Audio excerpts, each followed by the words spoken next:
Hey guys, tonight we begin with the remarkable life and reign of Queen Elizabeth I, the red-haired titan of Tudor England, who turned being unmarried, outnumbered, and somehow made being a virgin queen sound less like a choice and more like a threat.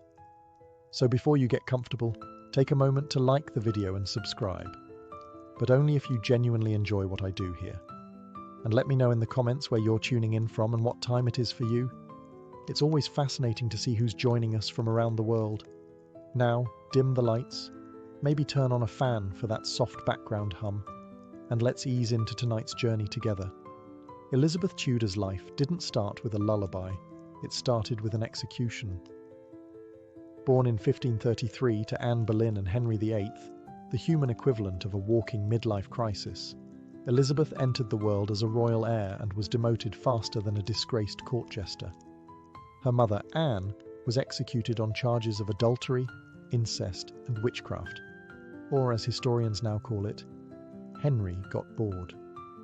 Elizabeth was 2 when her mom lost her head, literally, and as a finishing touch, Parliament officially declared Elizabeth illegitimate. That's right. Toddler Elizabeth went from princess to political inconvenience with the stroke of a quill. It's the Tudor version of getting cancelled before you've learned to read. She was swiftly removed from court, packed off to the countryside like a bad PR campaign. Her household staff was downsized, her allowance cut, and she was politely ignored by most of the court, unless they needed a reminder of how not to marry. One day she was, Your Grace. The next, just that red-haired kid with the beheaded mum. But here's where Elizabeth broke the mold. Most people in her situation would have grown up bitter, anxious, or writing moody poetry. Elizabeth? She studied. Hard. Latin, Greek, French, philosophy, theology. Basically everything except how to trust people. She became fluent in 5 languages and emotionally fluent in none. By the age of 9, she had adopted her personal motto, Video et taceo. I see and say nothing. Which, if you think about it, is a pretty bleak vibe for a 3rd grader. But it was smart. She was playing the long game, blending into the royal wallpaper while quietly clocking everyone who might someday need a poetic form of revenge. She watched the revolving door of Henry's wives and learned 2 things. 1, don't get attached, and 2, never rely on a man with a scepter and unresolved trauma. While others were trying to stay in the king's good graces, Elizabeth was busy developing a superpower, emotional detachment in a hostile political environment. She weaponized observation like most kids weaponize sarcasm. Being a royal child sounds glamorous, unless, of course, you were Elizabeth Tudor. In which case, it was less glittering destiny and more medieval Hunger Games, but with extra Latin and emotional damage. After being declared illegitimate, Elizabeth was raised with just enough dignity to avoid scandal and just enough neglect to know she wasn't really wanted. Her education was top tier. She had world-class tutors in languages, classics, and philosophy. But the real curriculum? Learning how to survive a royal family that made soap operas look restrained. Her half-siblings were walking cautionary tales. Mary, the older half-sister, had a Catholic chip on her shoulder the size of a cathedral. Edward, her younger half-brother, was Protestant, dying, and surrounded by nobles who treated the crown like a pass-the-parcel game with blood involved. Elizabeth wisely kept her opinions to herself and her daggers metaphorical. She mastered the fine art of non-committal nodding. When Protestant reformers visited, she appeared devout. When Catholic traditionalists arrived, she nodded solemnly. No matter who was in power, she was just the quietly brilliant girl in the corner, translating Cicero, and definitely not plotting anything. Probably. And then there were the stepmothers. So many stepmothers. Catherine Parr, Henry's 6th and final wife, was actually decent to her. She supported Elizabeth's education and even gave her a taste of something resembling maternal affection. Unfortunately, Catherine then married Thomas Seymour after Henry's death, and things got awkward. Seymour, who was approximately 50% ambition and 50% walking HR violation, got a little too familiar with teenage Elizabeth, waking her up early, tickling her, chasing her around the garden. Yes, that happened. And no, it wasn't normal back then either. The scandal was swiftly covered up, but the message was clear. Elizabeth was a political target, potential pawn, and a liability with good cheekbones. She left Catherine's household with her reputation intact and a clear understanding of one thing: trust no one, especially men who smile too much. By her teens, Elizabeth had seen enough betrayal, scheming, and near execution to qualify as a Tudor war veteran. But instead of being traumatized into submission, she simply became better at hiding her reactions. Because in the Tudor world, survival wasn't about strength, it was about strategy. And Elizabeth was already winning. In 1554, Elizabeth got an unexpected invitation from her half-sister Mary, Queen of England and devout Catholic. The occasion? A charming little event called possible treason and imprisonment. Mary was dealing with a Protestant rebellion known as Wyatt's Rebellion. The rebels claimed they were fighting against Mary's upcoming marriage to Philip of Spain, not for Elizabeth. But let's just say Elizabeth's name kept accidentally popping up in conversations. You know, the usual, she probably knew something vibes that get people locked up in castles. So, Mary had her younger sister hauled to the Tower of London, the place where royals either waited to be executed or miraculously redeemed. Elizabeth, in her early 20s, rode through the Traitor's Gate on a rainy March day, likely wondering if this was the world's worst family reunion. But here's where it gets very Elizabeth.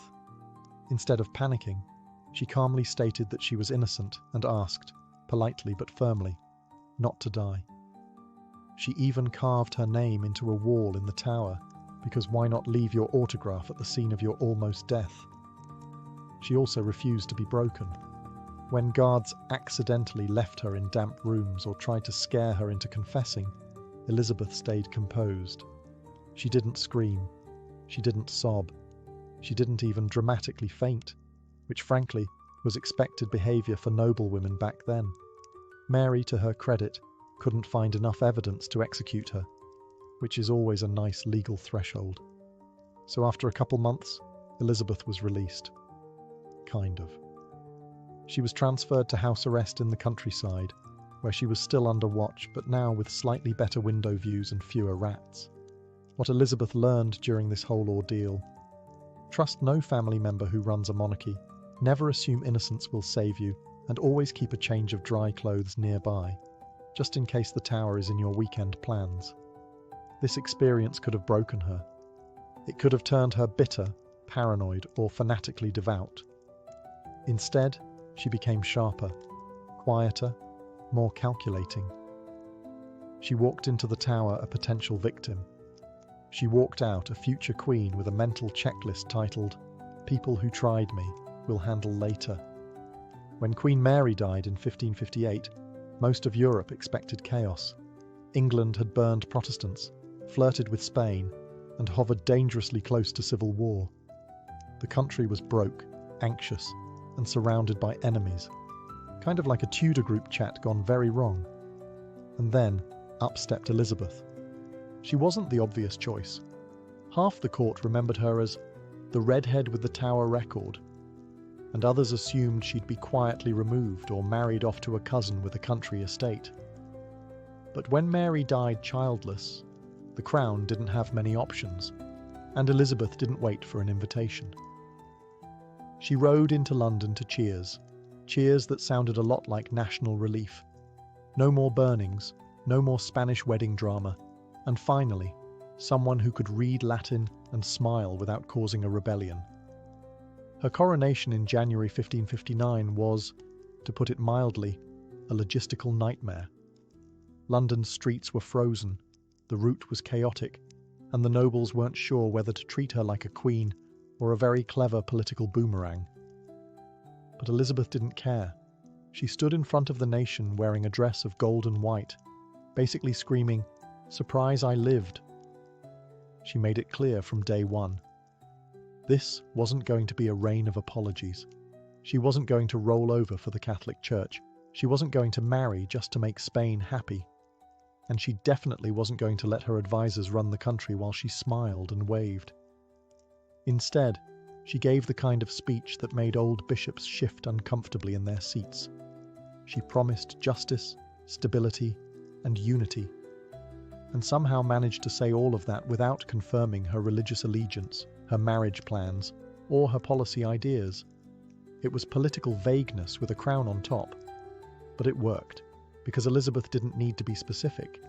She just needed to show that she wasn't her sister, and that she could survive and thrive in a world that had tried very hard to erase her.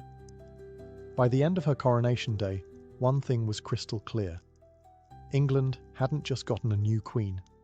It had gotten a woman who knew exactly what power looked like, and had every intention of keeping it. The second Elizabeth became queen, the marriage offers came flooding in like pigeons to a bread fight.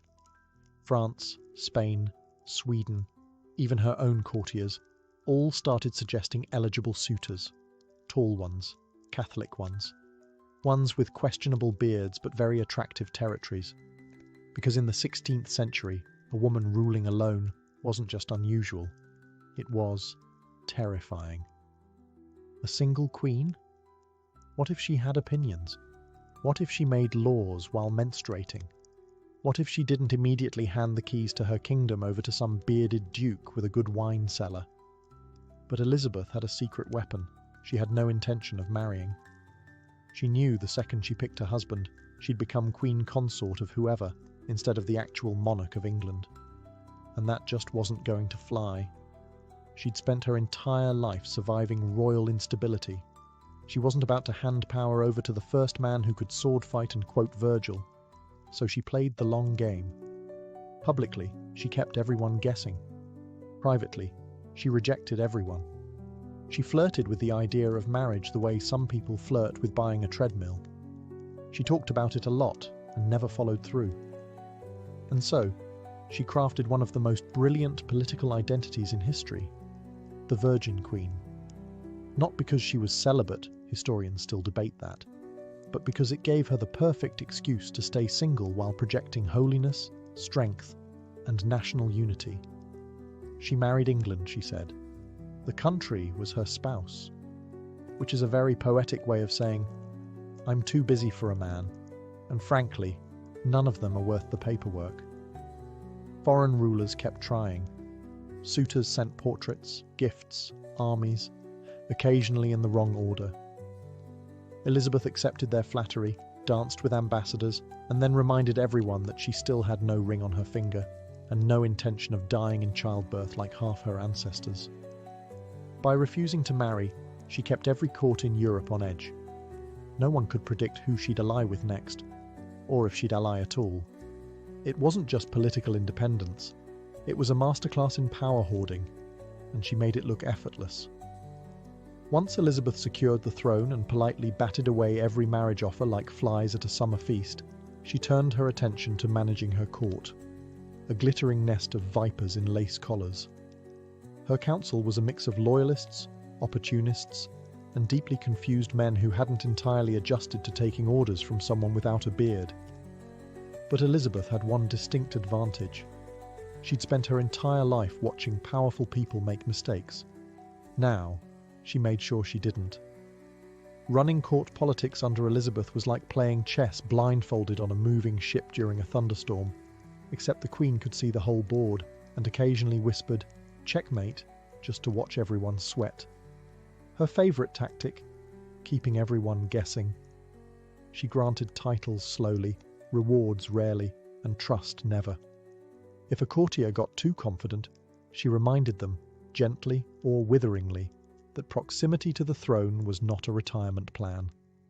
One moment you were her sweet Robin, and the next you were being sent to Ireland with a polite letter and zero military funding. Even her closest advisor, William Cecil, spent decades deciphering what she really meant when she said, perhaps. Spoiler, it meant no. But she never said it directly, because saying no closed doors. Elizabeth preferred to leave them slightly ajar, just enough to let people trip over their own ambition. She also had a flair for theatrical delay.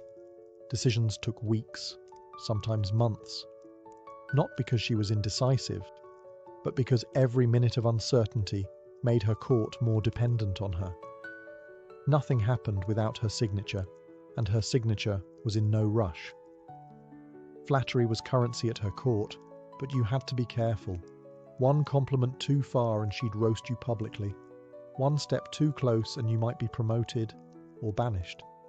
No one ever knew what she was truly thinking, which is exactly how she liked it. Elizabeth didn't just sit on the throne. She performed the throne, eyes always watching, smile always calculated, power always in reach but never fully shared. Her court didn't govern her, it revolved around her. Elizabeth I didn't just rule England. She dressed the part so aggressively that her wardrobe deserves its own diplomatic corps. The average noblewoman wore velvet and pearls to show status.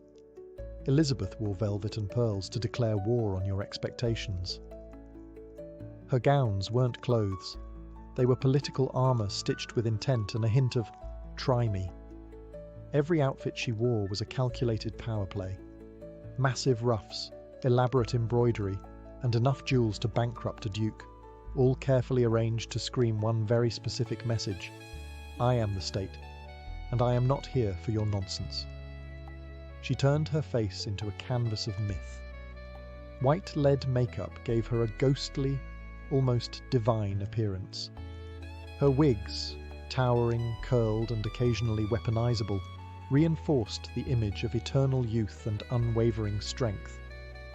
Never mind the lead poisoning. Looking immortal was worth the migraines. Elizabeth used fashion as a psychological weapon. When she wore white, it wasn't innocence. It was invincibility. When she wore black, it wasn't mourning. It was menace. Her colours, fabrics, and jewels were selected not for beauty, but for effect. She walked into every room like she owned not just the palace, but the air inside it. And here's the fun part. No one else was allowed to copy her look. Literally. She passed sumptuary laws forbidding courtiers from wearing certain fabrics or colours. The message was clear. You may dress up, but you will never dress like me. Even portraits were tightly controlled. You couldn't just paint the Queen mid-blink or mid-frown. She had an official mask of youth, a face template painters were required to follow, so that she always looked like she hadn't aged a day since 1563. Photoshop, Elizabethan edition. But beneath the silks and sequins was cold calculation. Elizabeth understood that image is power. If she looked invincible, people would think twice before challenging her. If she looked otherworldly, people might just forget she was, technically, a mortal woman navigating a very real, very male world. Elizabeth I didn't just rule a kingdom, she micromanaged it like a CEO with trust issues and a suspicious amount of free time. While most monarchs delegated tasks like foreign policy, religious reform, and not plunging the realm into bankruptcy, Elizabeth preferred the hands-on approach. Letters passed through her hands. Speeches were edited, personally. Military campaigns, she weighed in. Portraits, approved or destroyed. Even the font size of official proclamations probably had to pass the "does this make me look weak?" test. Her council, led by William Cecil, her long-suffering chief advisor, often found themselves in a never-ending loop of submitting ideas, having them returned with 20 notes in the margins, and then being asked why it hadn't been done yesterday. Working under Elizabeth meant surviving a constant state of polite panic. She wasn't cruel, just relentless. Courtiers dreaded her glares. Ambassadors sweated through every sentence. Even Parliament treaded carefully. She once refused to give them an answer on marriage for 25 years. That's not a queen. That's a woman who turned ghosting into domestic policy. And let's talk correspondence. Elizabeth loved letters. She read them, revised them, and sometimes rewrote them entirely. If a diplomat sent something too weak, she'd tear it up. Too bold, she'd tear them up. She understood the power of words, and she made sure hers hit harder than a cavalry charge. she also ran a tight information ship. Intelligence gathering under Elizabeth was no joke. Francis Walsingham, her spy master, created a proto-MI6 that sniffed out threats, intercepted letters, and cracked codes with terrifying efficiency. If you were plotting something against her, chances are she already had your letter open, underlined in red, and ready for dramatic reading at council. All this control served a purpose. Elizabeth didn't trust her nobles, her foreign allies, or frankly, most of humanity. She'd seen what happened when power slipped, and she never planned to let go of hers. The result? A queen who didn't just sit on the throne. She ran the entire operation like a one-woman HR department, war office, branding agency, and crisis hotline. And if anyone complained, they were free to try ruling the kingdom themselves. For about 5 seconds. In 1588, Spain made a terrible mistake. They assumed England would be an easy target. To be fair, the math checked out. Spain had the largest navy in the world, more gold than sense, and a king, Philip II, who thought God was personally rooting for him. England, on the other hand, had fewer ships, less money, and a queen who still hadn't picked a husband or an heir. The whole country looked like it was held together with parchment and Protestant guilt. But Elizabeth I didn't panic. She suited up, literally. As the Spanish Armada approached, Elizabeth marched to Tilbury, where her troops were camped, and gave one of the most metal speeches in royal history. She wore a white velvet dress with a breastplate over it, because if you're going to inspire soldiers, you may as well do it while looking like a war goddess who moonlights as a wedding cake. She told her army, "I know I have the body of a weak and feeble woman, but I have the heart and stomach of a king." Translation: Yes, I'm small, unmarried, and female, but I will absolutely wreck you if you touch my coast. It worked. Morale soared. The speech echoed across the camp. And while Elizabeth wasn't actually leading the ships into battle, she was bold, not insane. Her presence made it clear England had no intention of rolling over. Then, in a twist of fate and meteorology, everything fell apart for Spain. The Armada, once invincible, was pummeled by smaller, faster English ships, set ablaze by fire ships, and finally scattered by a lovely bit of Protestant-friendly weather. Some Spanish sailors ended up drowning, others limped home, cold, hungry, and very much not victorious. Elizabeth didn't let the moment go to waste. She turned the defeat of the Armada into a full-on branding campaign. Medals were struck, paintings were commissioned. God, clearly, was English now. It was more than a military victory. It was a narrative victory. Elizabeth, the unmarried queen everyone underestimated, had faced down the most powerful empire in Europe and sent it home soggy and humiliated. Never underestimate a woman in pearls and armour. If there's one thing monarchs are supposed to do, besides avoid being overthrown, it's produce an heir, preferably one who isn't a scandal in trousers. But Elizabeth I, ever the innovator, decided to skip that part entirely. From the moment she took the throne, people asked the same question. So, who's next? Her answer for 44 years was essentially, "You'll find out when I do." She never married, never had children, and most scandalously, never officially named a successor. Which, for the record, is kind of like owning a bus company and refusing to hire a driver for tomorrow. Was this irresponsible? Maybe. Strategic? Absolutely. By keeping the succession vague, Elizabeth avoided empowering potential rivals. Naming an heir in advance would have been like handing someone a crown-shaped invitation to start plotting her funeral. And after spending time in the Tower for allegedly being on the wrong side of succession drama, Elizabeth had zero interest in starring in that sequel. So, she kept everyone guessing. Would it be Mary, Queen of Scots? Spoiler, no. She got her head removed after years of plotting and letter passing. Would it be James of Scotland? Maybe, but no promises. Not yet. Foreign diplomats wrote endless reports speculating about her intentions. Her own advisors gently, and not so gently, urged her to make it clear. Elizabeth, with the grace of a cat knocking things off a table, refused. She once snapped at Parliament, saying they had no business asking about her successor unless they planned to kill her. Touché, Majesty. But behind the scenes, she likely had James of Scotland in mind. She just didn't say it out loud, because saying it made it real, and making it real meant giving someone else the spotlight. And Elizabeth wasn't about to dim hers for anyone. While Elizabeth I was busy outwitting assassins, dodging marriage proposals, and refusing to name an heir, she also accidentally ushered in one of the greatest cultural booms in English history. Welcome to the Elizabethan Golden Age, also known as the time when England suddenly got really good at poetry, drama, and being extremely dramatic about everything. Let's start with the obvious. William Shakespeare. The Bard of Avon wrote most of his iconic plays under Elizabeth's reign. You know, Macbeth, Hamlet, A Midsummer Night's Dream, all those cheerful little tales about murder, ghosts, and teenage romance gone horribly wrong.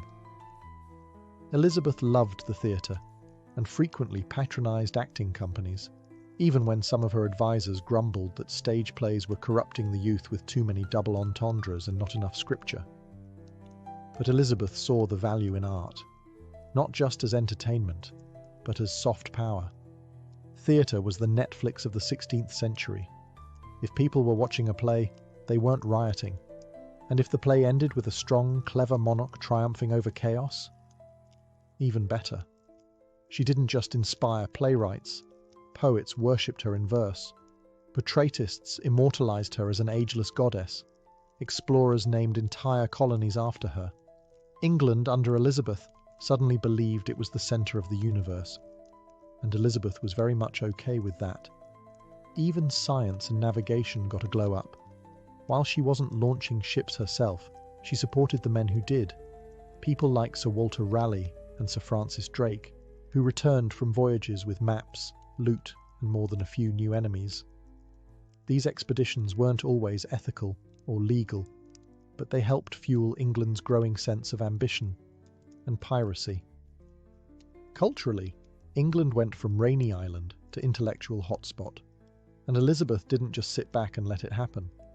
She curated her image, controlled the message, and surrounded herself with people who made her reign look not only powerful, but inspired. She was a living myth, a ruler who weaponized wit and aesthetics as effectively as swords. Under her rule, England didn't just survive, it performed. Elizabeth I had no husband, no children, and no tolerance for emotional liabilities in breaches. But that didn't mean her court was free of romantic drama. Far from it. If anything, it was like watching The Bachelor, except the stakes were national stability and the lead had absolute power. Enter Robert Dudley. Dudley was tall, handsome, ambitious, and alarmingly close to the Queen, emotionally, politically, and sometimes physically, depending on who was gossiping that week. Their relationship fueled endless speculation. Were they in love? Were they lovers? Was it all one long Elizabethan flirt designed to make Europe lose its mind? Elizabeth never gave a clear answer, and that was the point. She paraded Dudley through court in fancy titles and generous land grants. She kept him near, but never too near. When rumours of an affair got out of hand, she denied everything with regal grace and just enough sass to keep everyone guessing. Even when Dudley's wife died under suspicious circumstances, possibly fallen downstairs, possibly pushed by history itself, Elizabeth did not distance herself. She just didn't marry him either. Smart move. A marriage to Dudley would have been political suicide. He was noble but not royal. Scandal clung to him like lace on a doublet, and the mere idea of the Queen choosing love over diplomacy made foreign ambassadors break out in medieval hives. But Elizabeth didn't just manage Dudley. She weaponized courtly love. She entertained suitors from France, Austria, and Sweden, smiling sweetly, accepting portraits, and then nothing. She turned negotiation into an art form, delaying decisions until the political winds changed or the suitor got bored and married someone less exhausting. By remaining single and available, Elizabeth played every side. If Spain needed placating, she flirted with a Habsburg.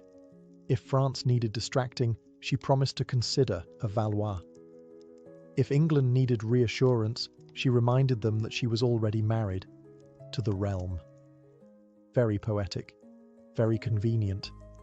Her love life wasn't a soap opera. It was a performance, a slow, deliberate dance designed to keep enemies confused, allies hopeful, and everyone too busy speculating to notice how completely in control she was. By the late 1590s, Elizabeth I was no longer the bright-eyed redhead dazzling suitors and terrifying ambassadors. She was now in her 60s, a remarkable feat in a century when most people considered 40 to be pushing it. Her hair was wigs, her teeth were mostly theoretical, and her temper was legendary. But make no mistake, she was still the queen and very much in charge. Old age didn't mellow Elizabeth, it sharpened her. Courtiers walked on eggshells. Ambassadors developed spontaneous nosebleeds rather than deliver bad news. She was known to throw things during council meetings, gloves, shoes, devastating insults, depending on her mood and how brave you were. Her inner circle thinned. Many of her closest allies had died or retired, and replacements never quite measured up. She grew increasingly suspicious, increasingly isolated, and increasingly fond of reminding everyone who actually ran the kingdom. She also got more theatrical. Her gowns became heavier, her makeup thicker, her persona more myth than monarch. She was no longer trying to be relatable.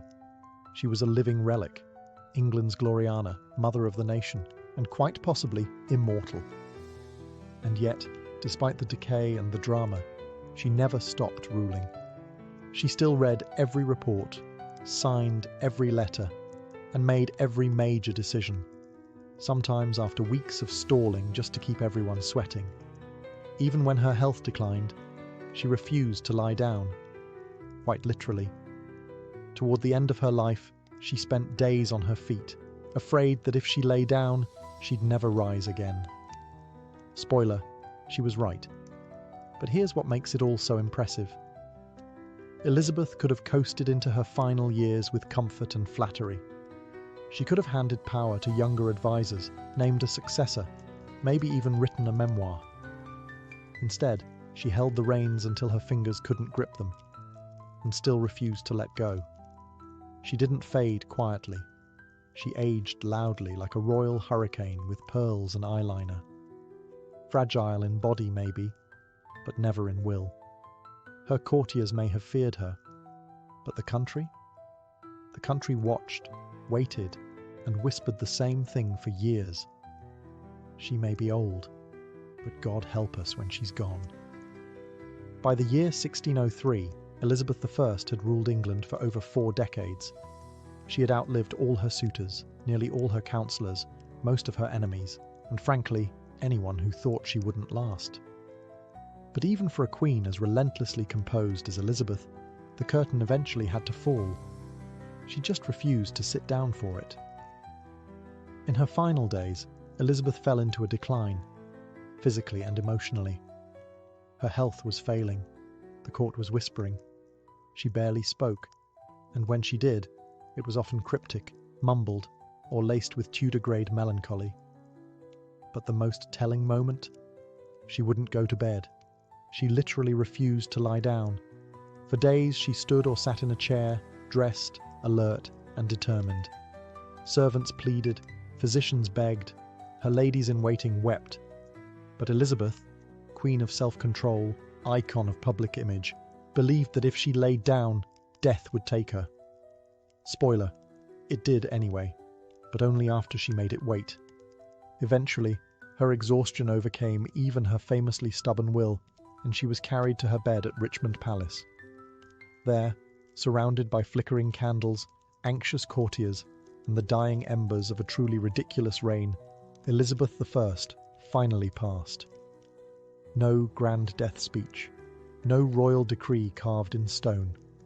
Just the quiet end of a woman who had ruled alone, ruled fiercely, and never let anyone see her vulnerable, not even at the end. And yet, even as she faded, she managed one final political maneuver. Though she had refused for years to name a successor, when pressed one last time, she reportedly gestured toward James of Scotland. Not exactly a dramatic endorsement, but in Elizabethan politics, a subtle nod might as well have been fireworks and a press release. And so, with that quiet motion, the Tudor dynasty ended and the Stuart line began. But Elizabeth didn't go out like a fallen monarch. She went out like a statue finally stepping off its pedestal. She died as she lived, alone, unbent, and entirely on her own terms. Because for Elizabeth, surrender, even to something as inevitable as death, was never really part of the plan. Elizabeth I didn't just leave behind a throne, she left behind a blueprint for how to be unforgettable. She had no husband, no heir, no dynasty to extend her bloodline. What she had was an idea that a woman could rule not just competently, but brilliantly. That she could dominate politics, diplomacy, fashion, culture, and war, all while being underestimated by literally everyone who met her. Her reign lasted 44 years. In that time, she transformed England from a chaotic, debt-ridden, religiously divided mess into a confident, culturally explosive, internationally feared power. All this while ducking assassinations, religious wars, and centuries of patriarchal expectations that screamed, "Please marry a man and behave." She refused and thrived. Her legacy isn't just the Elizabethan Golden Age or the defeat of the Spanish Armada. It's the image she cultivated and controlled so precisely that it lasted for centuries. She became a living myth. Gloriana, the Virgin Queen, Astrea, half goddess, half monarch, fully in charge. Even after death, she controlled the narrative. Her portraits were mass-produced, her speeches quoted like scripture, and her carefully edited persona became the national symbol of an entire era. And while later historians would try to pick her apart, her temper, her indecision, her vanity, none could deny the scope of what she accomplished alone in a world built to deny her everything. She wasn't perfect. She could be manipulative, ruthless, and emotionally distant. She clung to power long past her prime, alienated allies, and kept the country in suspense for decades. But those flaws, they were part of the machinery. The myth didn't work without the woman behind it grinding the gears. And let's not forget, she did it all without a king, without an heir, and without ever backing down. So, what is Elizabeth's true legacy? It's not just a time period named after her. It's not just Shakespeare, sea captains, or glorious portraits with enough pearls to sink a small boat. It's this. She rewrote the rules and dared everyone else to catch up. And centuries later, we're still talking about her, still debating her, still impressed, because queens come and go. But there was only one Elizabeth I. Out of the endless wind-scoured grasslands of Mongolia, where yurts dotted the horizon and horses outnumbered people, something strange began to rise. A city. Not just any city. A capital. And not just any capital. The center of the largest land empire in human history. You'd think Genghis Khan, founder of this empire, would have had no time for palaces. After all, his whole life was one long camping trip powered by conquest. Why settle down when your idea of fun was galloping into China, Persia, or Russia and taking whatever you wanted? But even conquerors get mail. Even world-ruling warlords need a place to store the loot. And so, somewhere between world domination and dinner, Genghis Khan picked a spot in the Orkhon Valley. It was sacred land, once home to ancient Turkic and Uyghur capitals, and it had everything a Mongol needed: open pastures, flowing rivers, and space to build something worthy of an empire. Now, let's be clear. Genghis didn't build much. He was a man of motion, not masonry. But he did mark the place. A few foundations, a temple here, a market there, enough to plant the seed. And when his son Ogedei inherited the throne, that seed exploded into something no one saw coming. Ogadai Khan, practical yet ambitious, turned that humble beginning into a full-fledged city, Karakorum. It had walls, it had roads, it even had plumbing, Mongol plumbing, and more shockingly, it had foreign artisans, captured engineers, Muslim architects, Chinese bureaucrats, and a tent palace with silver fountains that squirted fermented mare's milk at the push of a button. Civilized, right? But Karakorum wasn't about extravagance, it was a power move, a message. We may sleep in felt tents, but we rule the world. Here, emissaries from Baghdad and Paris bowed in the same palace. Here, silk met steel, camels met crusaders. And the steppe met the city. The Mongols, once thought too wild to build, were now city planners. And Karakorum wasn't just a capital, it was a contradiction in brick and bone. A place that shouldn't exist, but did. Right in the heart of the wild. If Genghis Khan was the fire that consumed the world, Ogadai Khan was the one who sat down afterward and asked, "All right, now what do we do with all this?" Inheriting a supersized empire that stretched from Korea to the Caspian Sea, Ogadai had the difficult task of civilizing the chaos. His answer? Karakorum. Ogadai didn't just want a base of operations, he wanted a stage. A world capital that would prove the Mongols weren't just horseback thugs with better aim. No, they were rulers, builders, organizers. And in classic Mongol fashion, he made it happen fast. First, the layout. Karakorum wasn't random. It was designed with military precision. Square walls, 4 gates pointing to the cardinal directions, and an inner city that housed the Khan's court. At the center stood the palace of Ogadai, a fusion of tent and temple, adorned with gold tiles and painted beams. It looked like a yurt had married a Chinese pagoda, and it worked. Then came the weird part. Ogadai's Karakorum became a cultural smoothie. Here was a Christian church, there a Buddhist stupa. A few steps away, a mosque rang out the call to prayer, right next to a Confucian temple where scribes copied edicts in 5 different scripts, all under one roof, or rather, one sky. Why? Because the Mongols weren't just conquerors, they were collectors of people, ideas, and technologies. Ogadai welcomed envoys, artisans, and scholars from every corner of the empire. He kidnapped the best talent and called it hiring. Persian metalworkers forged coins. Chinese engineers made siege engines. Russian craftsmen carved ivory. Karakorum was less a Mongol city and more a Eurasian laboratory. And at the heart of it all stood a silver tree. Literally. Ogadai commissioned a Franco-Parisian blacksmith to craft a mechanical silver tree with pipes running up the trunk, each one dispensing a different liquor: airag, mead, wine, and rice beer. 4 lion heads gushed the drinks. It was part faucet, part art installation, and part royal flex. To the foreign ambassadors arriving from Constantinople or Delhi, Karakorum was confusing. Was this the capital of a barbarian horde or a cosmopolitan empire? The answer was yes. Ogadai had created not just a city, but a Mongol mirror, a place that reflected everything they'd taken, twisted it into something new, and made it pour booze from a silver tree. It's easy to imagine Karakorum as a Mongol Las Vegas, full of yurts, horse dung, and wild parties under the stars. But by the mid-13th century, it had become something else entirely, a global diplomatic nerve center. And the strangest part? It actually worked. You see, most capitals kept foreign visitors at arm's length, but the Mongols, they practically begged you to come over, for dinner, for tribute, for interrogation. Karakorum became a revolving door of emissaries, missionaries, merchants, spies, and political dreamers.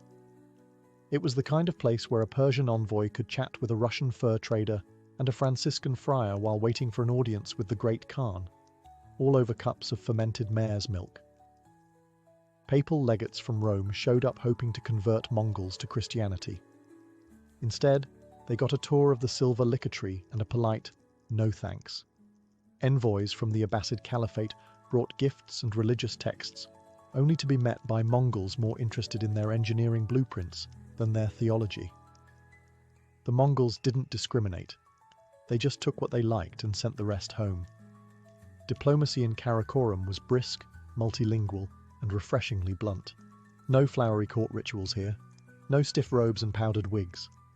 Visitors were expected to bow low, offer gifts, and not whine too much about the smell. In return, they might get gold, horses, or a letter from the Khan promising peace, or war, depending on his mood. The Mongol postal system made this all possible. Imagine express mail powered by horses and yurts, a vast relay network of mounted couriers stretching across Asia. Messages could travel faster from Beijing to Karakorum than a medieval French king could get from Paris to Lyon.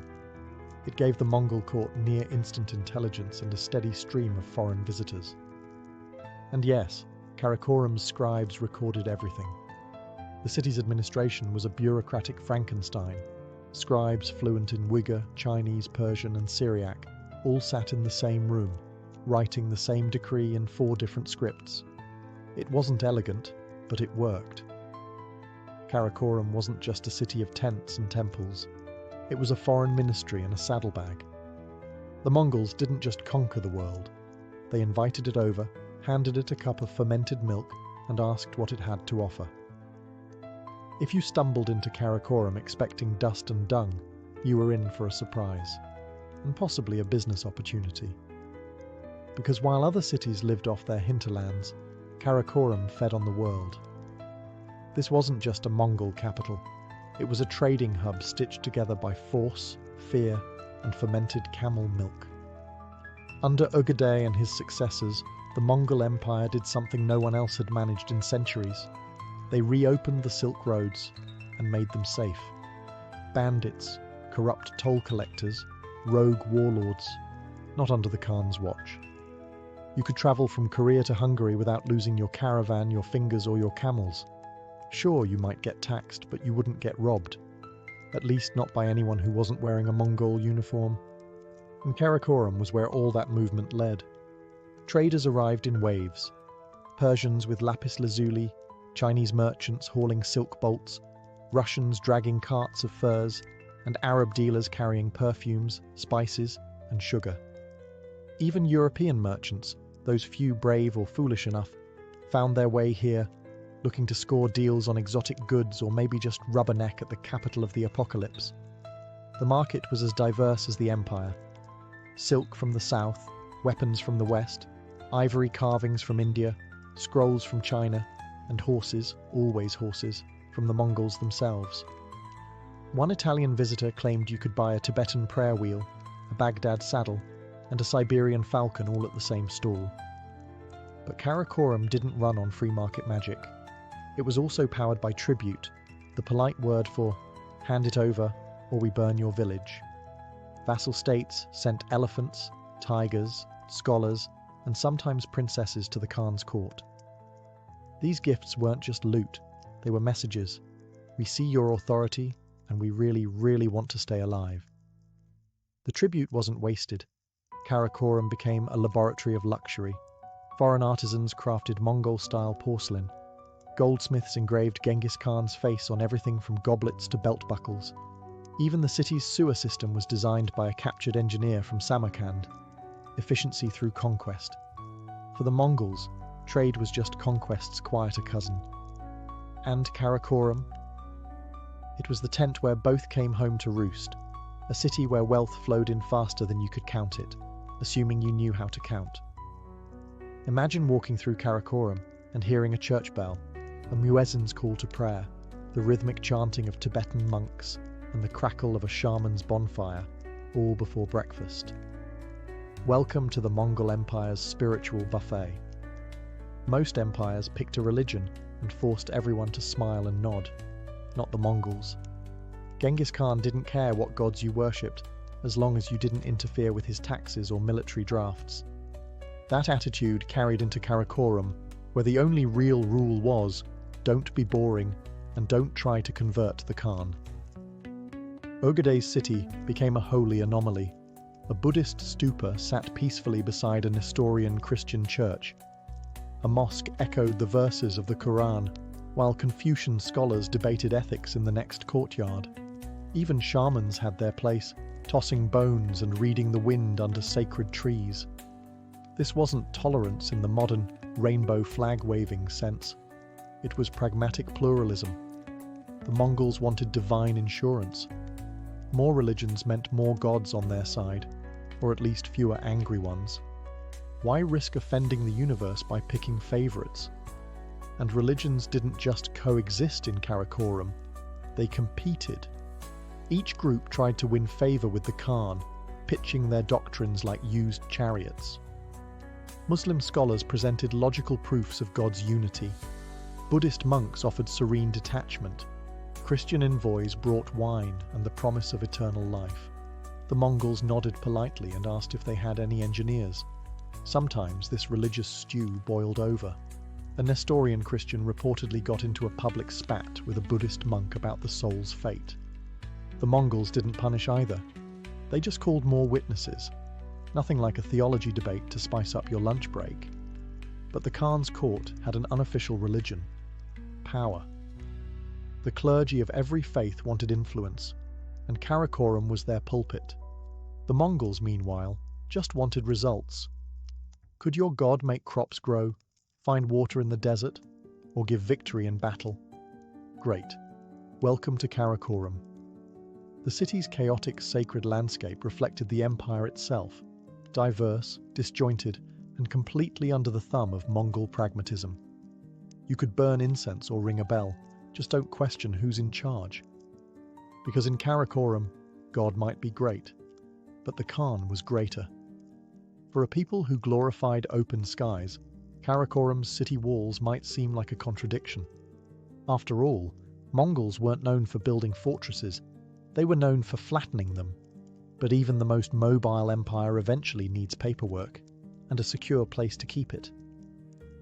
Ögedei had the foresight to realize that ruling the world meant more than just sharp arrows. So, he gave Karakorum walls, not towering, stone-clad European monsters, but sturdy enough to keep out bandits, wild animals, and overly curious peasants. Inside those walls, something unexpected happened. The Mongols sat down and organized. The administrative machinery of the Mongol Empire roared inside Karakorum like a well-fed horse. They kept records in multiple languages, some so obscure that even the translators needed translators. Orders were issued in Uyghur script, taxes calculated in Chinese, trade agreements scribbled in Arabic, and spy reports translated from Russian. Then all copied by scribes into Mongolian archives that probably no one ever read again. Still, it worked. From Karakorum, the Mongols ran a continent-sized machine on horseback, and it ran surprisingly well, until it didn't. The secret: merit over lineage. Karakorum's bureaucracy was weirdly modern. If you were clever, loyal, and knew how to file a tax report while riding a galloping horse, you had a shot at power, no matter where you came from. Some of the empire's best governors were Persians, Chinese, or Uyghurs. Loyalty mattered more than blood, usually. But beneath all the paperwork and silver-plated tree fountains, Karakorum had a darker side too. Conquest never came clean. Behind every foreign craftsman working on a gold inlay or designing a bathhouse was the memory of a sacked city. Karakorum was a mosaic of stolen brilliance, its beauty the direct result of someone else's ruin. And yet, the city didn't gloat. It functioned. It adapted. Its walls enclosed not just buildings, but something the Mongols never had before: infrastructure.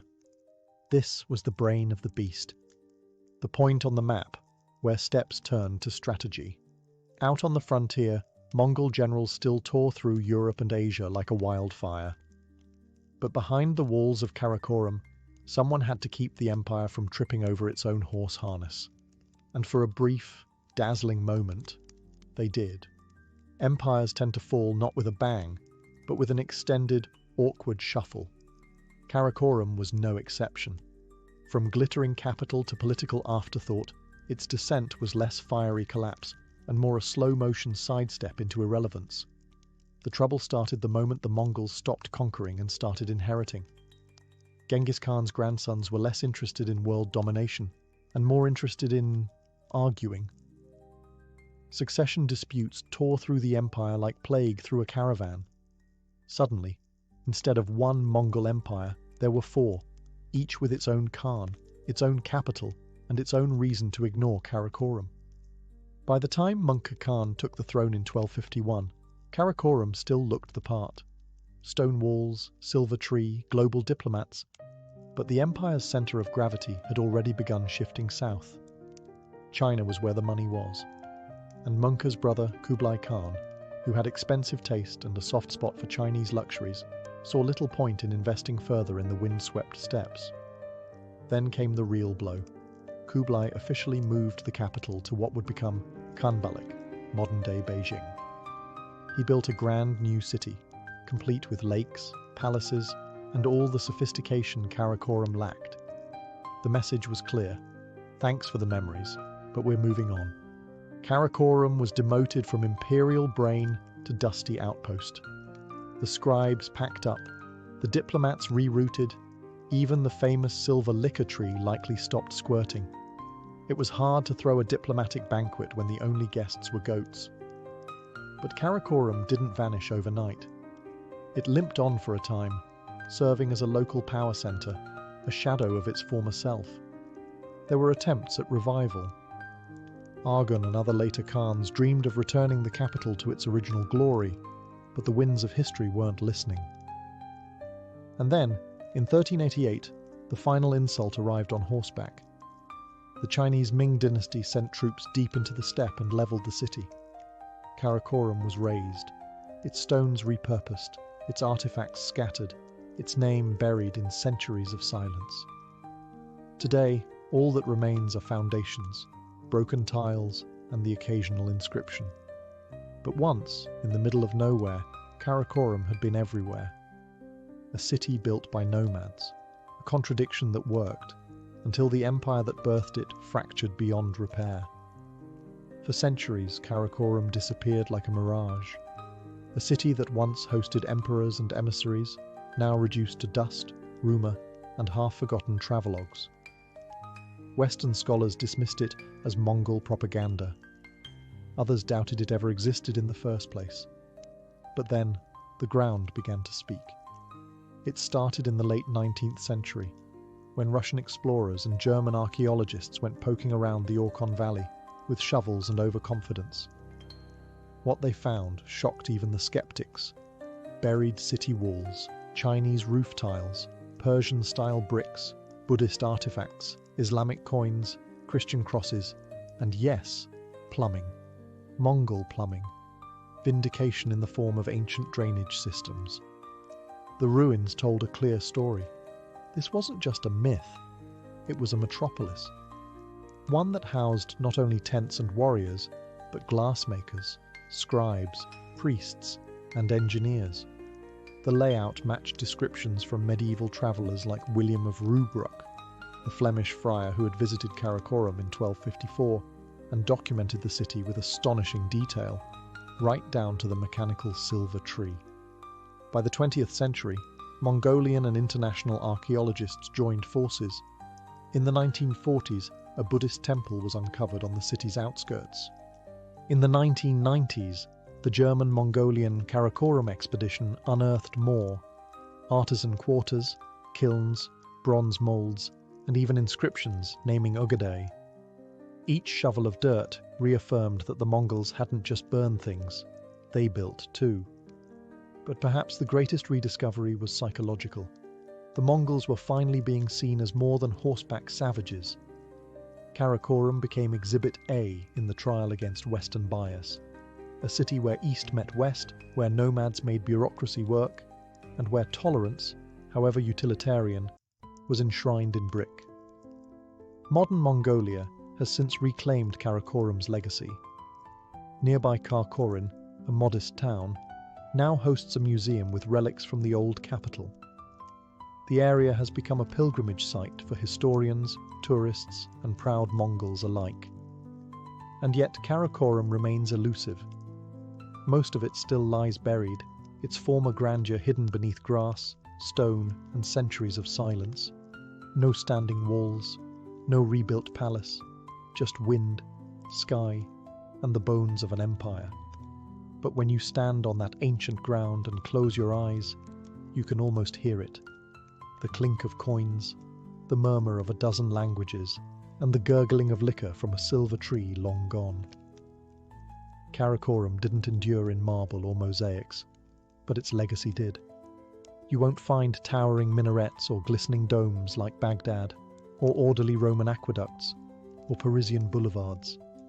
But what Karakorum left behind is something more elusive, proof that an empire of tents could give rise to a capital of ideas. To the Mongols, the very concept of a fixed capital was radical.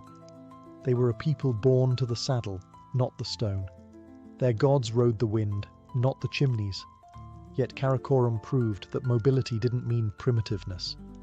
It was the contradiction that worked, at least for a while. It showed the world a new model of imperial power, decentralized, multilingual, tolerant, when convenient, and terrifyingly efficient. Karakorum wasn't just where maps were redrawn, it was where East and West first truly collided, sometimes literally, sometimes diplomatically. Ideas flowed in both directions, carried not by priests or philosophers, but by Mongol dispatch riders with dust in their teeth and edicts in their saddlebags. The legacy also lived on in cities that replaced it. Kublai Khan's Beijing, then Khanbalik, owed its very foundation to the administrative logic tested in Karakorum. The Yuan dynasty's capital was just Karakorum in silk robes with better drainage. Even Timur's Samarkand and the early Russian capitals absorbed lessons from this city that once sat in the middle of nowhere, yet touched everything. And for Mongolia itself, Karakorum remains a point of national pride, not just as a memory, but as a symbol. It tells the world, and perhaps reminds Mongols themselves, that the empire wasn't all blood and hooves. It was also ink, glass, silver, and surprisingly sophisticated plumbing. Today, if you visit the Orkhon Valley, you won't see much. Rolling hills, a few scattered ruins, the sound of wind brushing against the steppe. But you'll be standing on what was once the beating heart of the largest contiguous empire in human history, a place where the sons of Genghis Khan tried to turn conquest into civilization.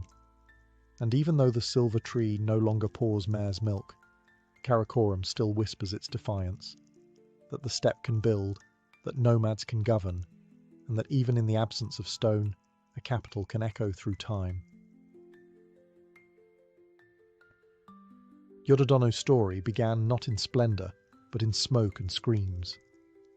Born in 1569 as Chacha, she entered a world shaped by shifting allegiances, clashing swords and burning castles. Her father, Azai Nagamasa, was a daimyo in the service of the mighty Oda Nobunaga, until he wasn't. When Nagamasa dared to oppose his brother-in-law Nobunaga, it didn't end in a sternly worded letter. It ended in siege, betrayal, and ritual suicide. Chacha was just a toddler when her father perished, and her clan collapsed into ash. Her mother, the famed Lady Oichi, became the spoil of politics.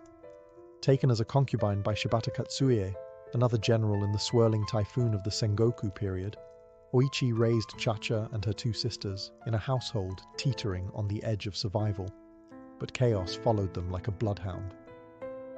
When Shibata rebelled against Nobunaga's successor, Toyotomi Hideyoshi, yet another castle burned. Oichi died in the flames. Chacha, again, survived. By age 10, she had already escaped 2 sieges, buried both parents, and watched the men around her stab each other for control of Japan. Trauma, certainly, but also training, because Chacha didn't break. She adapted. She was taken in by Hideyoshi himself, who saw potential beyond her noble bloodline. She was beautiful, yes, but more importantly, she was politically useful. And Chacha, still not yet Yodo-dono, understood exactly what game she was now playing, a game of survival, subtlety, and influence. In a world ruled by men, she would learn to bend power with silence and smiles. Japan at the time was not kind to women with ambition, but it had no rulebook for women like Chacha. who could lose everything and come back stronger. Her bloodline still carried weight. Her beauty caught eyes. And Hideyoshi, rising fast toward the unification of Japan, took notice. She became his concubine, not out of love, but strategy. He had no heir. She could give him one. But make no mistake, this was no passive consort. Chacha was watching, learning, and calculating. She had lived through fire and betrayal. Now, inside the golden halls of Hideyoshi's growing empire, she was ready to rise. She wouldn't be Chacha much longer. The world would soon call her Yodo-dono. When Chacha became the concubine of Toyotomi Hideyoshi, it wasn't some romantic fairy tale. It was a political move, one of the most significant in a country still healing from centuries of civil war. Hideyoshi, a peasant-turned-general-turned-ruler, had unified most of Japan through sheer ambition and ruthless brilliance. But there was one thing missing: a legitimate heir. Enter Chacha. She was young, beautiful, and, perhaps more importantly, noble. Her Azai bloodline gave her prestige, a link to the old aristocracy that Hideyoshi, for all his titles and castles, could never claim for himself. By taking Chacha as his concubine, he wasn't just adding another woman to his household. He was cementing his connection to the ruling class he once served. In 1589, Chacha gave birth to a son, Hideyori, the long-awaited heir. With that, everything changed. Chacha was elevated in status, given the formal title Yodo-dono, meaning Lady of Yodo. It was more than ceremonial. She now wielded influence within the court, and her son's birth positioned her as the mother of Japan's future. Other wives and concubines, especially Hideyoshi's legal wife Nene, were sidelined. Yodo-dono had done what none of them could: secure the Toyotomi legacy. And Hideyoshi? He doted on her. He built her a lavish palace. He gave her land. He listened when she spoke. This was no ordinary consort relationship. Yodo-dono wasn't just a womb. She was a whisperer behind the screen, a player in court politics. But behind the scenes, the cracks were already forming. Hideyoshi was aging, erratic, and increasingly obsessed with legacy. He launched 2 disastrous invasions of Korea, driven by delusions of grandeur. Yodo-dono watched as resources were drained, and the political atmosphere grew tense. She knew what others didn't dare say out loud. Without Hideyoshi, the Toyotomi clan was vulnerable. Her son was still a child. The vassals were loyal now, but only out of fear or ambition. She had lived through regime changes before. She knew how quickly loyalty could turn into rebellion. So she prepared. Yodo-dono wasn't just a mother now. She was a queen maker, a protector, the iron will beneath the silken kimono. And when Hideyoshi eventually died, she didn't shrink back into the shadows. She stepped forward. When Toyotomi Hideyoshi died in 1598, his death left a vacuum no one could ignore. His son, Hideyori, was only 5 years old. The Toyotomi clan, once the unchallenged authority in Japan, was now adrift in dangerous waters. And standing at the helm was Yodo-dono, widow, mother, regent, power broker. She wasn't officially named ruler, of course. Feudal Japan didn't hand thrones to women. But unofficially, everyone knew who held the reins at Osaka Castle. Yodo-dono wasn't just protecting her son, she was preserving an empire. She understood what men like Tokugawa Ieyasu were already plotting: the quiet dismantling of the Toyotomi regime. Hideyoshi had tried to prevent this. Before his death, he created a council of 5 regents, trusted daimyo who were supposed to govern together until Hideyori came of age. But trusting 5 ambitious warlords to share power, that was like handing swords to 5 tigers and expecting them to take turns politely. Tokugawa Ieyasu didn't wait long. He began consolidating power almost immediately, marrying off relatives, positioning allies, and ignoring council decisions whenever it suited him. And Yodo-dono watched. She didn't confront him, yet. Instead, she built alliances behind closed doors, kept Osaka Castle strong, and ensured that her son remained a visible symbol of continuity. The Toyotomi name still held weight, especially among those wary of Tokugawa's rising influence. While Ieyasu played politics in Edo, Yodo-dono curated loyalty through culture. Osaka Castle became a beacon of courtly refinement. Poets, artists, and monks were welcomed. Ceremonies were grand. Gifts were exchanged. Every act reminded the lords of Japan that the Toyotomi legacy still breathed, and that Hideyori was no mere puppet. But the balance was fragile. Yodo-dono's mere existence posed a threat. She was the mother of the only other possible unifier of Japan, and she wasn't content to play the grieving widow. She issued orders, received diplomats, and hosted lords in her own right. That kind of visibility in a woman was dangerous in samurai society. Tokugawa Ieyasu knew it. The longer she held court in Osaka, the more she became not just a symbol of resistance, but the beating heart of it. And while everyone bowed and exchanged pleasantries, the quiet tension between Edo and Osaka grew louder with each passing year. By the early 1600s, Japan was technically at peace, but beneath the polished surface, the country was a powder keg. On one side, Tokugawa Ieyasu, the aging but calculating mastermind who ruled from Edo. On the other, Yodo-dono and her young son Hideyori, ensconced within the towering walls of Osaka Castle. At first, the tension was slow-burning. Ieyasu had been named a regent, but he had no intention of stepping aside for anyone, not even the heir of his old ally, Hideyoshi. In 1603, he made it official. He named himself shogun. The Tokugawa shogunate had begun, and with it, the slow erasure of the Toyotomi name. Yodo-dono didn't take it lying down. Officially, she remained cordial. There were letters, visits, gifts exchanged between Osaka and Edo. But everyone knew the relationship was a performance, one polite nod away from open defiance. Yodo-dono kept Osaka's gates closed, its armies trained, and its treasury full. The Toyotomi banner still flew, bold as ever. To Ieyasu, that banner was a challenge. Even worse, Hideyori was now a teenager, handsome, educated, and beginning to understand his status. Many samurai who felt sidelined by the new Tokugawa regime began quietly drifting toward Osaka. Yodo-dono welcomed them. She built a shadow court, a network of lords, ronin, and monks who believed that the Tokugawa clan had overstepped, and that the true heir still lived. Then came the insult. In 1611, Ieyasu summoned Hideyori to Kyoto to pay homage. Yodo-dono agreed, under strict conditions. The meeting was awkward. Hideyori bowed, said the right words. But Yodo-dono made sure her son appeared not as a vassal, but as an equal. Ieyasu was not amused. From that moment on, any illusion of harmony evaporated. Ieyasu ordered the dismantling of Toyotomi defenses. Yodo-dono refused. He accused her of harboring rebels.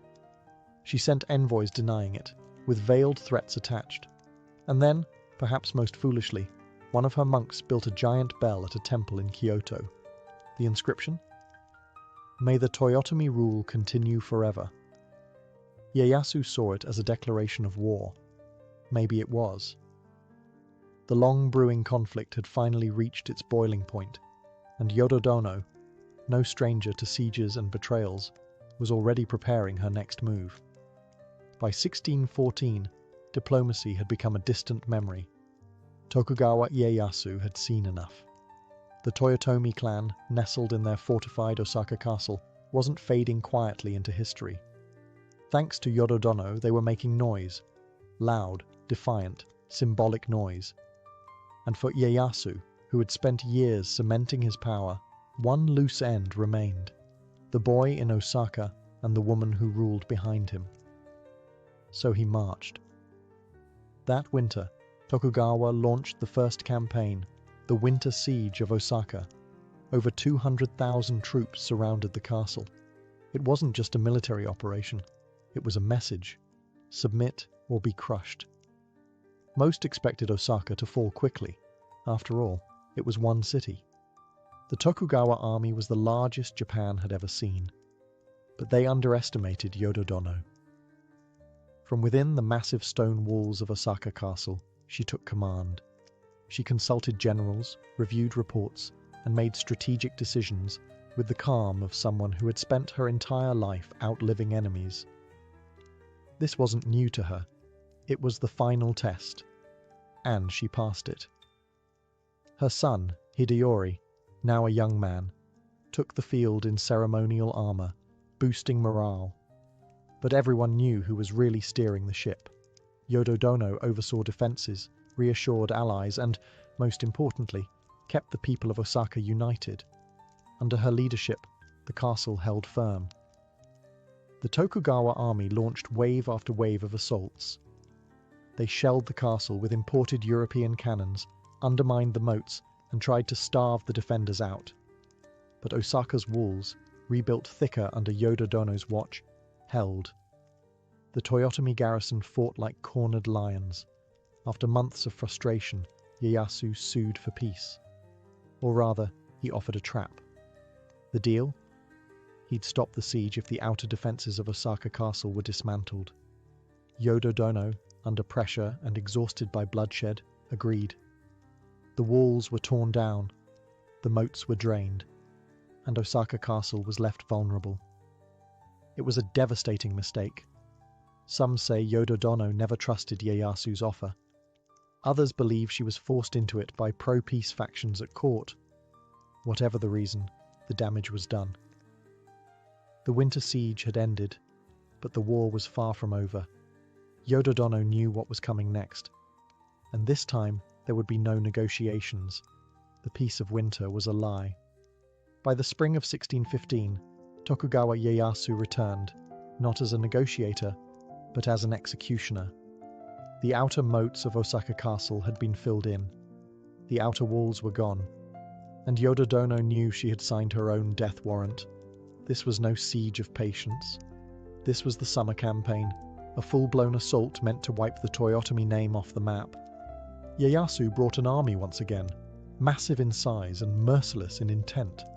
This time there would be no talk of surrender, only annihilation. Inside the castle, Yodo-dono braced herself, but she was not broken. She rallied what remained of her supporters, samurai, ronin, and desperate allies who had nowhere else to go. Her son Hideyori, now 21, took on the role of commander, but as before, it was his mother who managed the castle's resolve. Every corner of Osaka was turned into a fortress. Women boiled water for defense. Artisans turned tools into weapons. The castle, despite its damage, roared back to life. It wasn't just about survival now. It was about legacy, pride, honor. The battles were brutal. The defenders fought valiantly, launching surprise attacks and night raids. For a time, it even seemed like the tide might turn, but the numbers didn't lie. The Tokugawa forces were too many, too well supplied, and too determined to let Osaka survive. On June 4th, Tokugawa troops breached the final defences. Yodo-dono, realizing that all was lost, prepared for the end. She and Hideyori retreated to a fireproof tower deep within the castle grounds. Some urged her to flee, to dress as a servant and slip away. But she refused. She had lived through sieges as a child, survived palace politics, ruled from behind the curtain, and defied one of the most powerful men in Japanese history. But now, with fire consuming the castle and enemy troops at the gates, there would be no retreat, no humiliation. Together with her son, she committed seppuku, ritual suicide. Mother and heir died as one. The Toyotomi line was extinguished in blood and smoke. The Tokugawa had won. But they hadn't broken her. Yodo-dono went out on her own terms, just as she had lived. To the outside world, Yodo-dono may have appeared only as a grieving mother or a defiant consort. But behind the stone walls of Osaka Castle, she was something far more dangerous. A strategist, a negotiator, and a quiet ruler who understood the fragile mechanics of power better than most men around her. In a society that didn't allow women to rule, she effectively did just that. She held court, received emissaries, and managed political alliances. While her son Hideyori was technically the head of the Toyotomi clan, Yodo-dono was its backbone. She controlled the flow of information, oversaw finances, and guided Hideyori's decisions.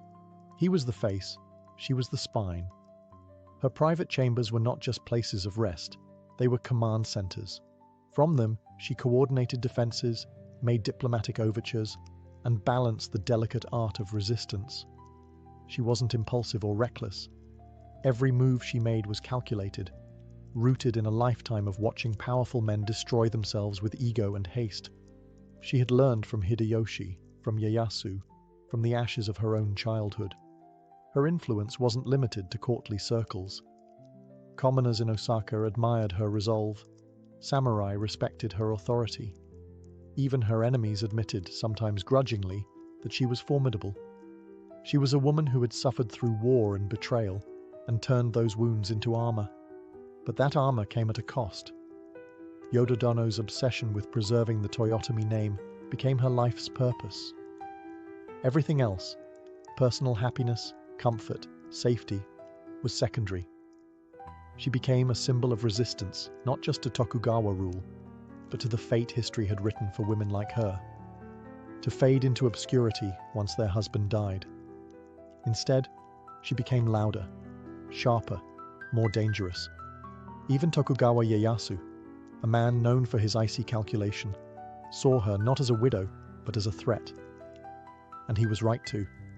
It wasn't just that Yodo-dono held Osaka Castle, it's that she held it while being a woman. That terrified the old order far more than any army. Her legacy wasn't written in treaties or titles, it was carved into the memory of a nation. A reminder that power doesn't always wear armor, and that some of Japan's fiercest warriors wore silk. After the flames of Osaka died down, so did the Toyotomi name, or so the Tokugawa hoped. With Hideyori and Yodo-dono gone, Ieyasu moved swiftly to erase their legacy. Loyal retainers were hunted, surviving family members were scattered or executed. Osaka Castle, the last symbol of Toyotomi defiance, was reconstructed in Tokugawa style, cleansed of rebellion. But try as he might, Tokugawa Ieyasu could not erase Yodo-dono. Whispers of her legacy persisted. Stories spread through towns, through samurai households, and among women of the court. Some painted her as a tragic heroine, loyal to the end, a mother who died beside her son rather than surrender. Others viewed her as a dangerous instigator, a woman who meddled in matters better left to men. But all agreed on one thing: she had been a force to reckon with. Even centuries later, Yodo-dono's story still divides historians. Was she reckless or courageous? Did her refusal to yield doom her son, or did it preserve his honor? Could she have negotiated more? Surrendered Osaka? Maybe.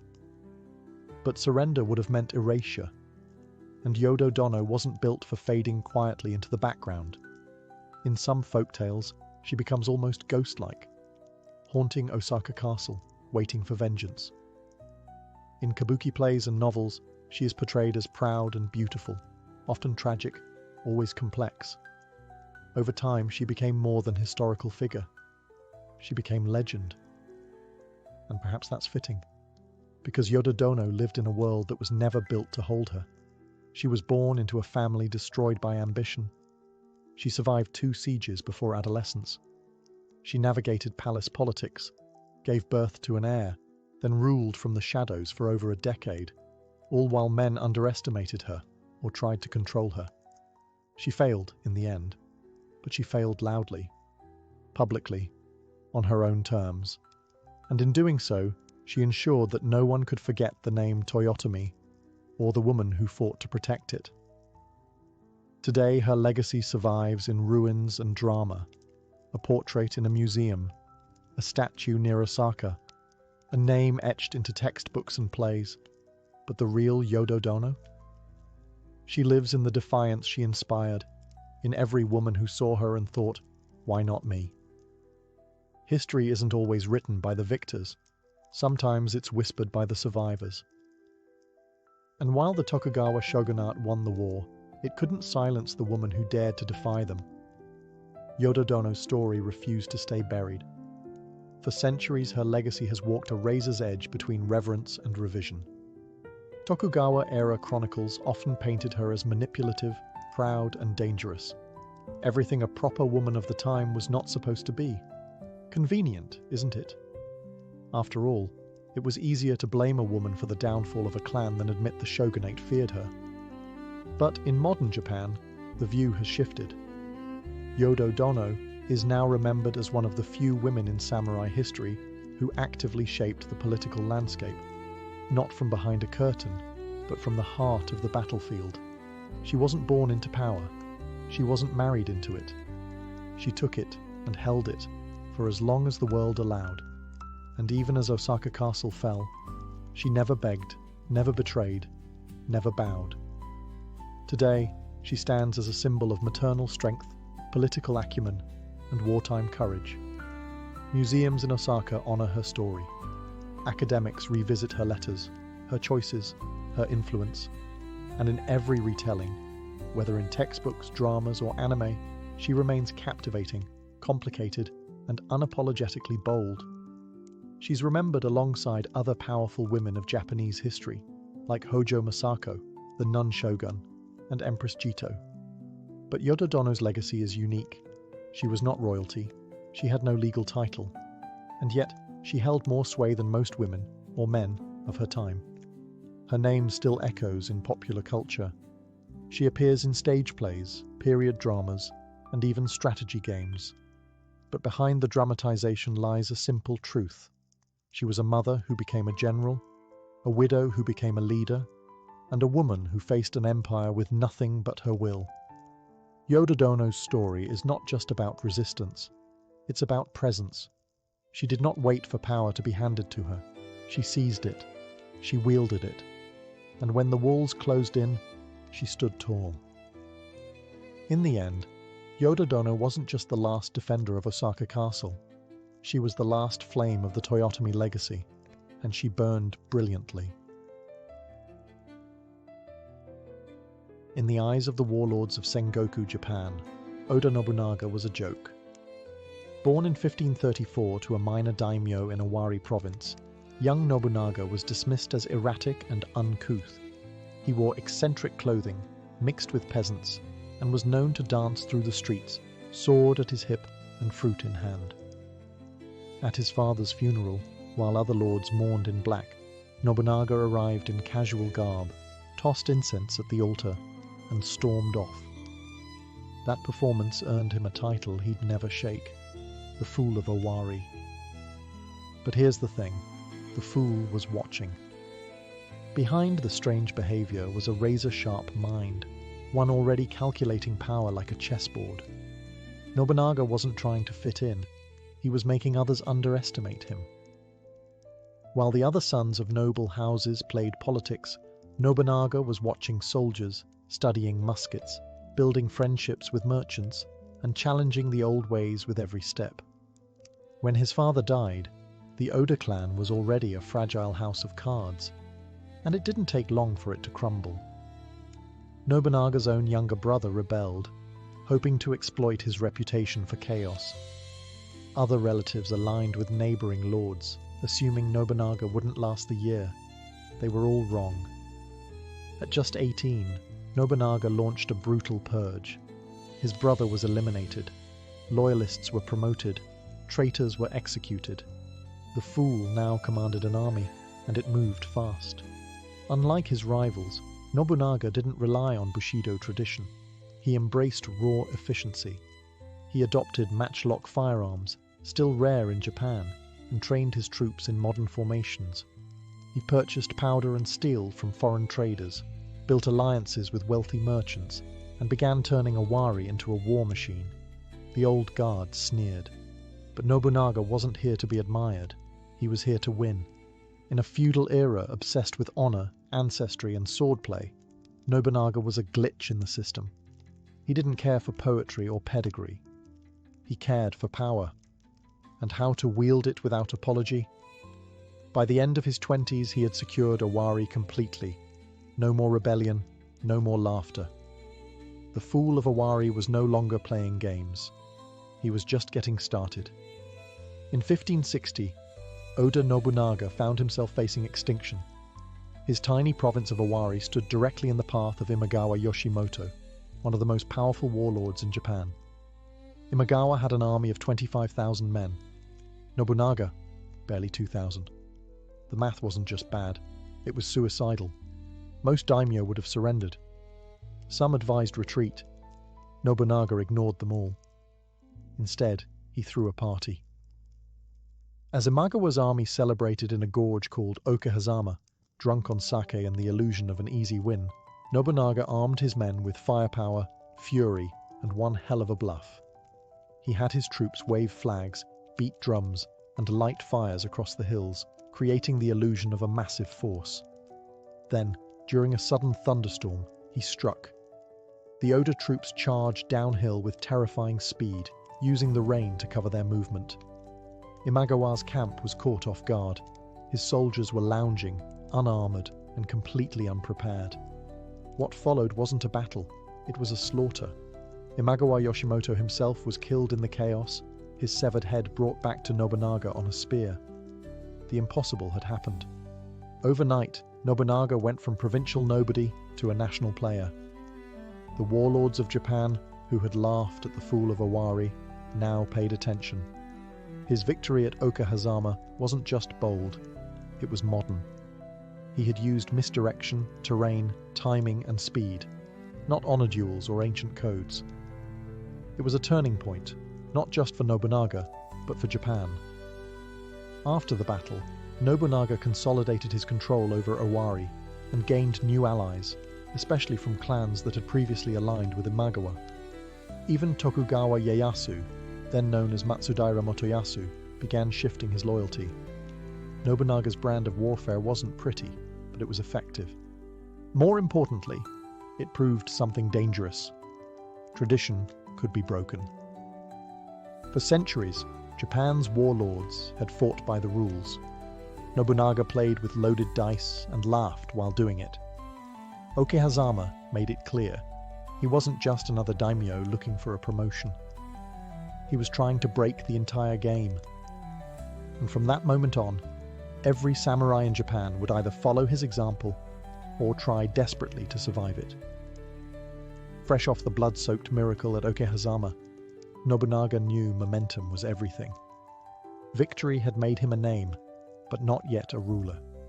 To unify Japan, he needed something bigger than swords. He needed legitimacy. Enter Ashikaga Yoshiaki, a wandering, powerless noble from a collapsed shogunate. His brother, the last Ashikaga shogun, had been assassinated, and now Yoshiaki was looking for someone to restore him to power. Every daimyo turned him away. Nobunaga said, "Sure, if I can pull the strings." In 1568, Nobunaga marched on Kyoto, the imperial capital. No one expected him to get that far, but thanks to rapid troop movement, bribed border lords, and Nobunaga's new alliance with Tokugawa Ieyasu, the gates fell with barely a fight. Nobunaga installed Yoshiaki as shogun, then kept him on a very short leash. To the public, Nobunaga was the protector of the shogunate. In practice, he ruled Kyoto like a general manager with absolute authority, but not everyone welcomed him. The capital's old money, court nobles, temple authorities, and merchant guilds were horrified by Nobunaga's bluntness. He didn't bow, he didn't flatter, he didn't pretend the past mattered. He tore down old barriers between classes, imposed brutal taxes, and stationed soldiers wherever he pleased. The samurai elite had never seen anything like it. The tension worsened when Yoshiaki realized he was a puppet. He began plotting behind Nobunaga's back, secretly rallying opposition among Buddhist monks and rival warlords like the Takeda, Uesugi, and Mori clans. Nobunaga responded with swift violence and cutting sarcasm. He had no patience for decorative rulers. But betrayal was the cost of change. Nobunaga embraced it. Rather than trying to win everyone over, He built a coalition of merit over birth. Men like Toyotomi Hideyoshi, a peasant-turned-genius administrator, and Akechi Mitsuhide, a refined court samurai with a calculating mind. They weren't just warriors, they were thinkers. Nobunaga's inner circle wasn't noble, it was effective. As enemies circled, Nobunaga kept pushing forward. He built roads, regulated markets, banned private tolls, and made it clear he wasn't restoring Japan, he was reinventing it. And if the shogun or the temples or the aristocracy didn't like it, too bad. They'd had their turn. If there was one institution that dared to stand against Oda Nobunaga, it wasn't a rival clan. It was the Buddhist temples. Specifically, the Iko-Iki, warrior monks and armed peasants, who followed a radical branch of Pure Land Buddhism. They didn't just pray, they fought. They held land, collected taxes, and even formed their own armies. Their strongholds weren't just temples, they were fortresses. The biggest of them all? Enryakuji, perched atop Mount Hiei, overlooking Kyoto. To Nobunaga, these monks weren't spiritual, they were political, and worse, disloyal. Many of them had backed his enemies. They issued edicts, incited rebellions, and refused to bow to his authority.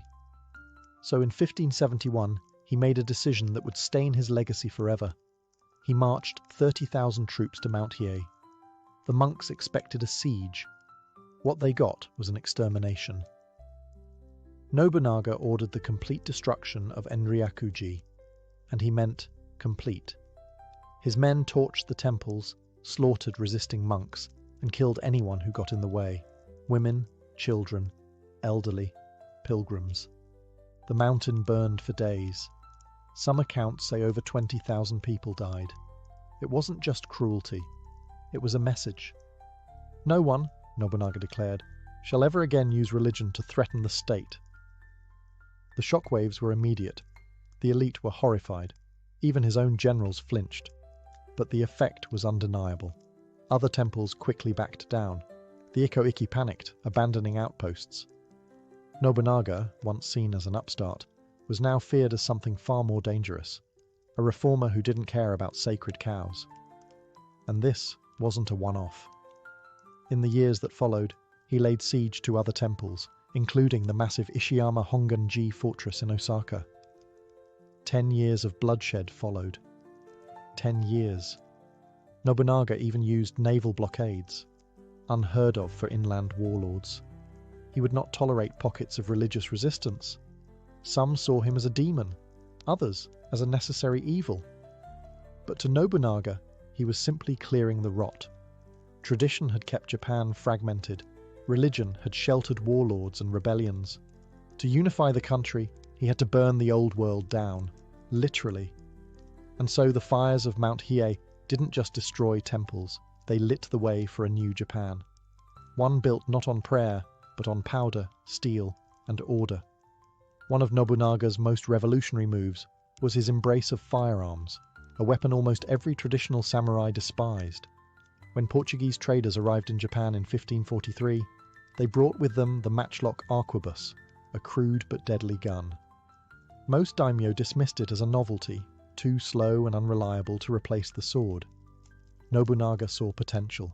He purchased guns in bulk, imported gunpowder, and trained his soldiers in new tactics. Nobunaga's men formed organized volley fire units, coordinated to create near-constant gunfire, an innovation unheard of in Japan.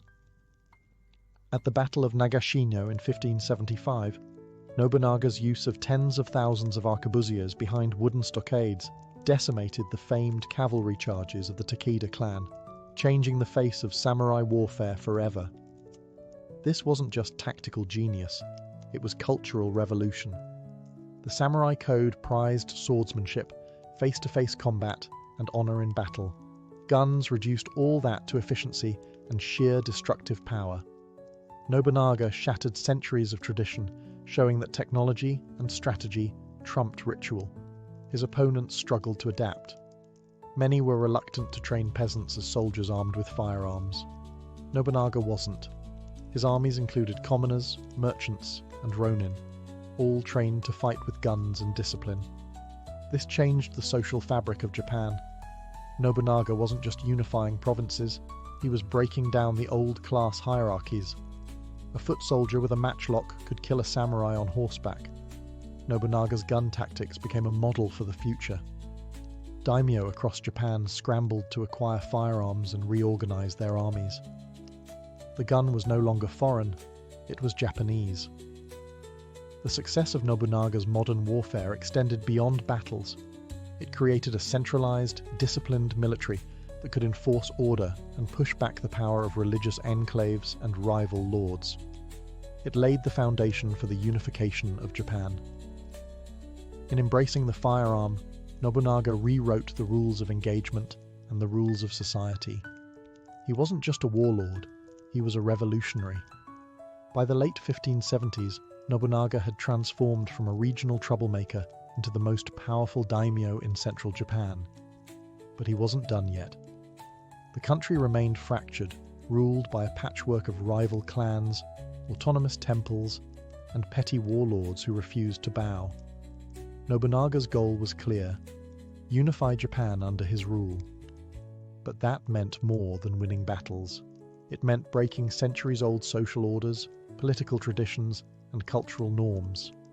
One of his key strategies was a ruthless campaign against rival clans who opposed his dominance. The Takeda clan, famed for their cavalry, were among the most feared. Nobunaga's victory at the Battle of Nagashino broke their power, signaling a shift from mounted warfare to gunpowder dominance. At the same time, Nobunaga secured alliances with key families like the Tokugawa, led by Ieyasu, who was building his own base in eastern Japan. These alliances weren't built on trust but mutual benefit and fear. Nobunaga was as savvy in diplomacy as he was on the battlefield. But Nobunaga's reforms extended beyond war. He restructured the economy, promoting free markets and road building, easing trade between provinces. He abolished tolls on highways, allowing goods and armies to move faster. This not only increased his tax revenues, but also weakened his rivals who relied on tolls for income. Religious institutions that threatened his authority were dealt with harshly, as we saw with the burning of Mount Hiei and the protracted siege of Ishiyama Honganji. Nobunaga refused to allow any power to rival his own, even if cloaked in prayer. In the imperial capital Kyoto, Nobunaga exerted influence over the emperor and court nobles, using them to legitimize his rule while keeping real power firmly in his hands. By the time Nobunaga controlled vast swaths of Japan's heartland, the unification process was irreversible. Yet, despite his power and reforms, Nobunaga was not universally loved. His methods were brutal, his disdain for tradition shocking. Nobles whispered that he was a demon, while commoners feared the fires of his campaigns. Still, his vision of a unified Japan was clear and inexorable. The stage was set for the next chapter in Japanese history. One Nobunaga's successors would continue, but none could begin without him. Despite his overwhelming power and sweeping reforms, Oda Nobunaga's rise was cut short by betrayal, a dramatic twist fitting for a man who rewrote Japan's rules. In 1582, Nobunaga was resting at Honnoji Temple in Kyoto, vulnerable and isolated. His general and longtime ally, Akechi Mitsuhide, turned against him in a shocking coup. Akechi's forces surrounded the temple, cutting off Nobunaga's escape routes. Outnumbered and trapped, Nobunaga chose to take his own life, rather than be captured.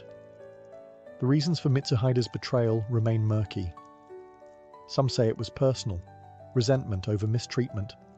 Others suggest political calculations or pressure from rival clans. What is clear is that Mitsuhide underestimated Nobunaga's legacy. His rebellion lasted only 13 days before he was defeated by Toyotomi Hideyoshi, Nobunaga's loyal general who quickly avenged his lord's death and took up the banner of unification. Nobunaga's death sent shockwaves through Japan. The man who had upended centuries of tradition and crushed countless enemies was gone in a single day. But his vision lived on. His army remained powerful, his reforms were irreversible, and his successors would complete what he started. The fall of Nobunaga was not the end. It was a passing of the torch. Hideyoshi would soon rise, building on Nobunaga's foundation to unify Japan further. But Nobunaga's death was a brutal reminder. In a world ruled by swords and ambition, even the most brilliant can fall. Oda Nobunaga's story is not just one of conquest, it's a story of transformation. He revolutionized warfare, shattered social norms, and redefined leadership in Japan. His bold adoption of firearms changed the samurai code forever. No longer was victory guaranteed by skill with the sword alone. Nobunaga's armies demonstrated that technology and strategy could topple centuries of tradition. The volley fire tactics he pioneered forced every daimyo to rethink how war was fought. But his innovations didn't stop at the battlefield. Nobunaga's economic reforms helped lay the groundwork for a modern Japan. He dismantled toll barriers that had long stifled trade, promoted free markets, and encouraged the growth of cities like Azuchi, where his famous castle stood, a symbol of power and modernity. Politically, Nobunaga centralized power in ways that hadn't been seen since the Ashikaga shogunate. He wielded the emperor as a political tool, but held the real power behind the throne. His disdain for old hierarchies opened doors for talented individuals regardless of birth, changing the social fabric. Nobunaga's ruthless suppression of religious institutions showed his focus on secular authority and the unification of the state, even if it earned him enemies who branded him a demon. Though his life was cut short, Nobunaga set Japan on a path toward unity and modernization. His successors, Toyotomi Hideyoshi and Tokugawa Ieyasu, would finish the job, but none would have succeeded without the groundwork he laid. Today, Nobunaga is remembered as a visionary, a man who saw beyond the customs of his time and dared to forge a new future with fire and steel. Though Oda Nobunaga's life ended abruptly at Honnoji, his impact on Japan's history echoes through the centuries. He was a man who refused to be bound by tradition, a visionary who saw that the future demanded change, even if it meant burning down the old to build something new. Nobunaga's innovations in warfare permanently altered the samurai's way of life. His embrace of firearms and massed volley tactics made cavalry charges and sword duels obsolete. This shift democratized power on the battlefield, allowing common soldiers with guns to challenge noble samurai with swords. Politically, Nobunaga shattered the feudal stagnation that had held Japan in constant warfare for over a century. By centralizing authority and breaking the power of rebellious religious institutions, he paved the way for the eventual unification of Japan under a strong central government. His economic reforms encouraged urban growth and free trade, helping Japan transition from a fragmented feudal economy into a more connected and prosperous society. His castle at Azuchi wasn't just a fortress. It was a cultural symbol of the new era, blending military might with architectural innovation. Even culturally, Nobunaga's legacy lives on. He was a patron